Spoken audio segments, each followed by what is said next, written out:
Hello guys, new day of a war and new update. So today there were new statements from the Russian Ministry of Defense regarding the number of dead soldiers in Makiivka.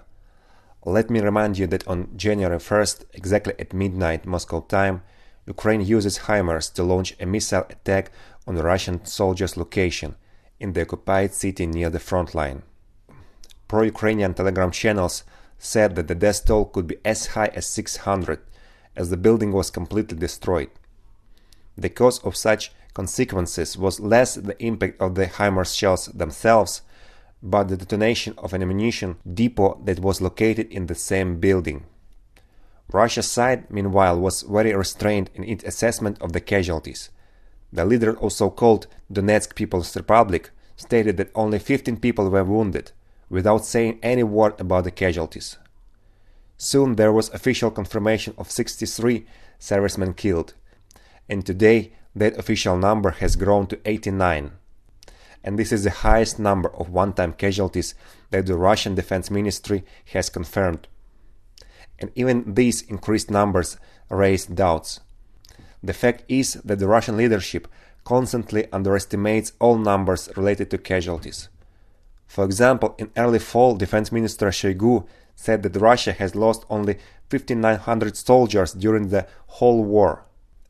That at the same time, the CIA estimated losses on the same date at 50,000 soldiers, while British intelligence was talking about figures at 20,000 back at the beginning of the summer. Thus, the stated number of 89 dead can be easily multiplied by the factor of 4. According to the Russia, the main reason of the incident was the mass use of cell phones by the personnel in the enemy's area of control. This allowed Ukraine to identify the coordinates of the soldiers' location for missile strike. Of course, such a significant number of casualties, besides everything else, is due to the unprofessionalism of Russian officers, who commanded to store ammunition literally over the wall from sleeping soldiers.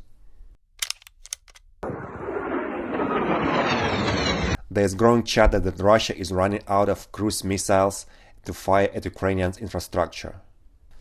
This is evidenced by the fact that more and more missiles that are now falling on Ukrainian soil were manufactured in 2022. This means that they go straight from the production to the troops. That is, Russian stockpiles are already quite depleted.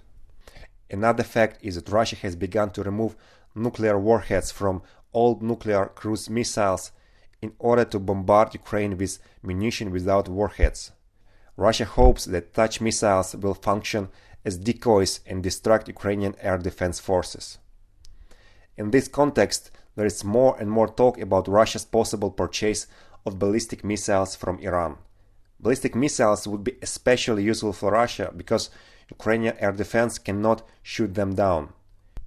In return, Russia offers Iran its latest weapons, including Su-30 fighter jets. It is known that Russia is already buying kamikaze drones from Iran. In return for this, according to some sources, Russia had already paid Iran $140 million, as well as transferred Stinger and NLAW seized on the territory of Ukraine, for Iran to study Western technologies. It is safe to say that the current phase of the war is a war of attrition. Russia is running out of both artillery shells and cruise missiles. Since September, Ukraine have shot down 540 Iranian drones and 500 cruise missiles. The same is true for the Ukrainian air defense. The kamikaze drones used by Russia may cost $20,000, while the cost of launching surface-to-air missile may range from $140,000 for Soviet S-300s to $500,000 in case of the American NASAMS. In other words, the supply of cheap Iranian drones is very important to Russia's bid to deplete Ukraine. And here is a spectacular video of the recent destruction of one of the kamikaze drones in the sky over Kiev.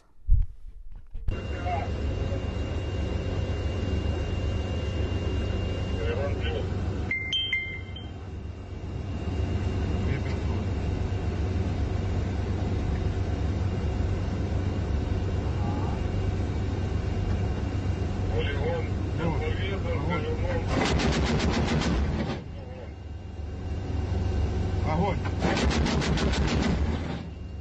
Есть нахуй! Сброс! Есть, Сброс! блядь! Russian forces were forced to weaken their offensive on Bakhmut and moved some equipment to Soledar, located on 50 kilometers from Bakhmut. Fighting around Soledar has been going on for a long time, but the very fact that Russian troops have regrouped in this section of the front shows that the Ukrainian resistance near Bakhmut is making Russian forces change their tactics on a fly. This does not mean that Russia has abandoned its plans to capture Bakhmut, but at the moment the command is clearly trying to rethink what is happening.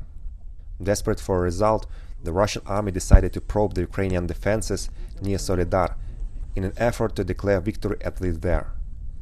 Let me remind you that the fighting for Bakhmut has been going on for 6 months now. At the same time, the persistence with which Russia is trying to break through in this section surprises even Western military experts, since control of Bakhmut is of little strategic importance. And a little bonus for last. This is video made by Chechen soldiers. It shows what is left after the Ukrainian shelling of Russian equipment. Verim. Hoe Her går bu. Evet, ses de havart. Met daar wordt technica yok. Met velem o. Velem hoe gaat hij? Hoe gaat hij? Nee, waar mij wedien toch? Ja, yok aan gariag, ik sta daar heel erg. And that's all for today. Thank you for your support and live in peace.